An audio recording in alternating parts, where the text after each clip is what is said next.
Well done. So now we leave Meridian, the Queen City. We head on over to Southwest Mississippi. Milton Chambliss to tell us about what's going on in Claiborne County over there. Thank you, Malcolm.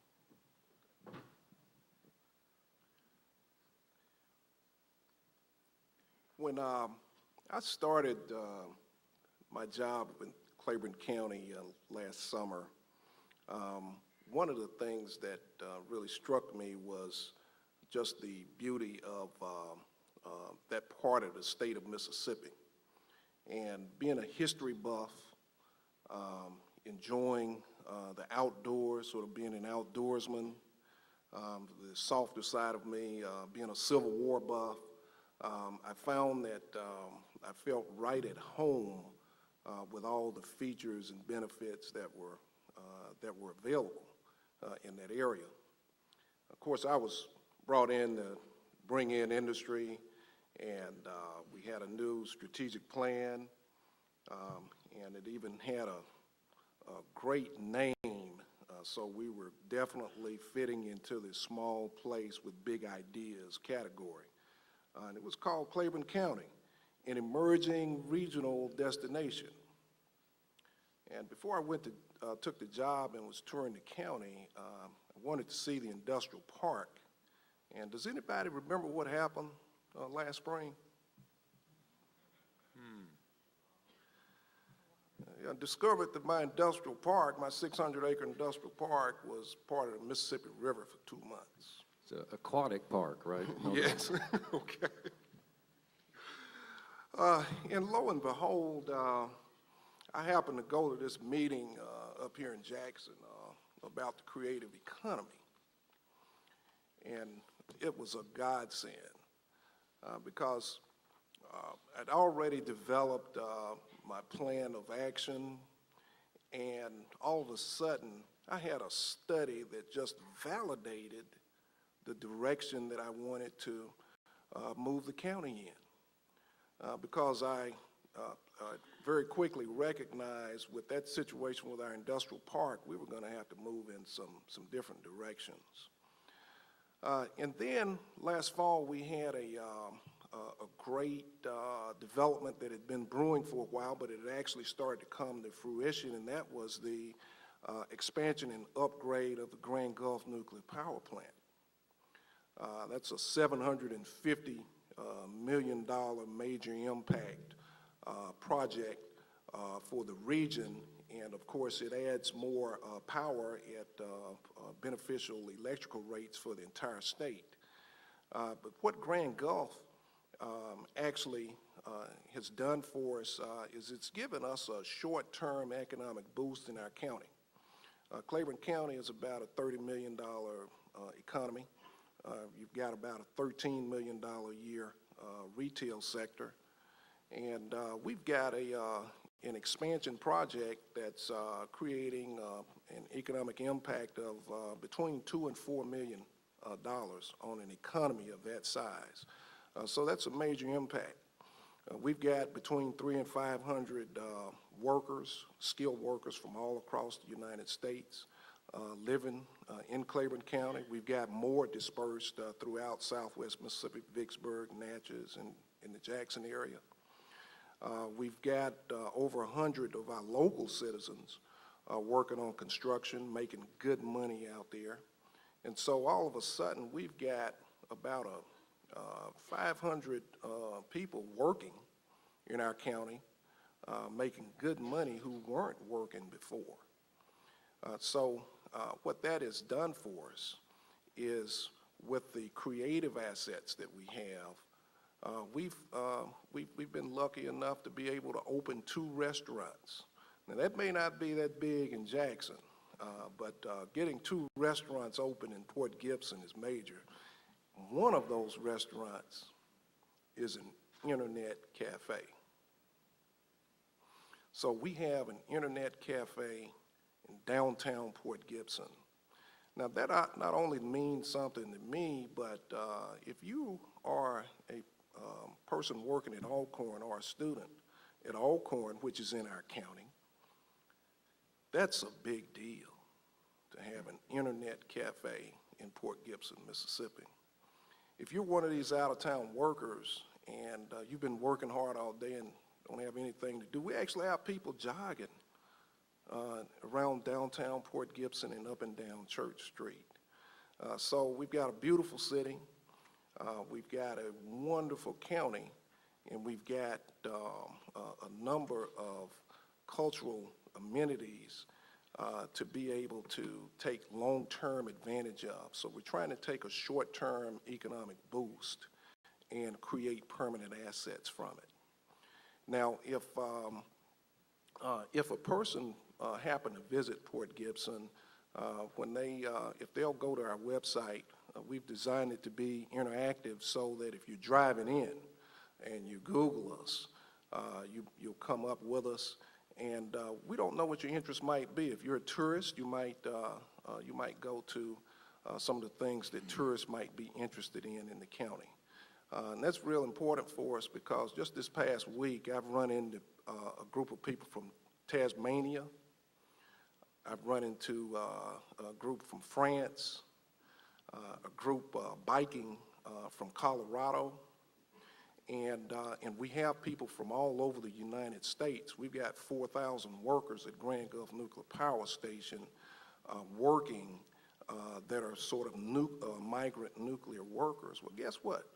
We want them to be interested enough to maybe buy property in Port Gibson. We want them to be interested enough to come back and go hunting or go fishing, come back and take some vacations in the area.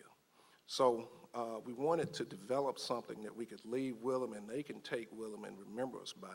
And that's claiborneworks.com, our website. If we have an internet map application that when you go to that internet map, whether you're interested in the Civil War or whether you're interested in the cultural aspects of Claiborne County, whether you're interested in the crafts, we have wonderful organizations such as Cultural Crossroads that with Cultural Crossroads, they do the quilting competitions each year. And so you have skills like that that are still in the community that we actually can provide a showplace for. If a person's interested in the Civil War, well, for your purist, they know that Grant's campaign, Vicksburg campaign, started at Bruinsburg. That's where he was able to cross the river. So the people who are interested in Civil War that have to make their pilgrimage to the beginning of Grant's campaign, well, guess what? The road to Port Gibson is still there, intact, the way it was in 1863. So we're going to ask for your support on something. There is legislation in Congress to make the Port Gibson battlefield sites and the old Schaefer House, the Raymond battlefield, the Champion Hill, that whole campaign part of the National Park Service, so that that 1 million people a year that come to Vicksburg can get the whole experience of the Vicksburg campaign. And of course, what does that do? That provides a long-term, lasting economic impact. And it's the cultural economy aspect of Claiborne County that does that. One of the other things we were able to discover, information provided by our friends in MDA, was that Windsor, the ruins of Windsor, is the most photographed site in Mississippi. More than Robert St. John? I'll say.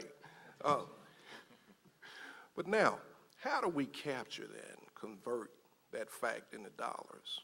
Well, one of the things that we can do is make sure that that person that visits Windsor ruins comes through Port Gibson, because then that's when they have a chance to spend some money.